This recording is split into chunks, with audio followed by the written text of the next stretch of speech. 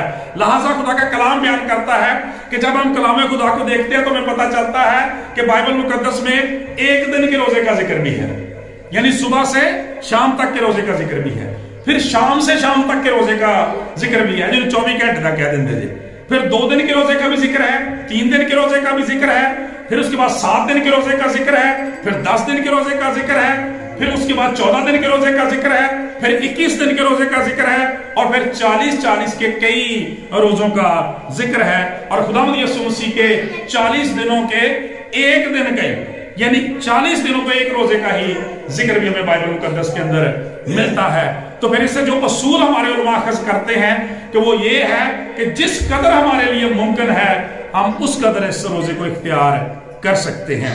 آج خدا کا کلام ہمیں یہ آزادی دیتا ہے کہ جس قدر ہم اپنے لیے برداشت کر سکتے ہیں. اگر آپ شام سے شام تک ویل اینڈ گڈ، صبح سے شام تک چند گھنٹے تک بھی اگر آپ خدا کے حضور ٹھہر سکتے ہیں تو یہ اچھی بات ہے. لیکن جیسے اس دن بھی میں نے بات کی تھی کہ بنیادی مقصد روزے کا کیا ہے کہ ہم خدا کے ساتھ رفاقت رکھیں، خدا کے ساتھ میل ملاپ رکھیں میرے عزیزو. تو جیسے میں نے اس دن بھی کہا تھا کہ ظاہر سی بات ہے جب آپ روزہ رکھتے ہیں تو روزہ بھی ایک طرح سے مشقت ہی، بدنی مشقت ہوتی ہے. یہ بھی ٹھیک ہے، انسان تھک جاتا ہے، تھوڑی دیر ریسٹ کیا جا سکتا ہے، لیکن اب یہ نہیں کہ آپ سارے روزے کو ہی کوشش کریں کہ اس میں سے 12 گھنٹے کام رہے کو 10 گھنٹے سو کے گزار دیں. آپ عبادت کا نام بنا.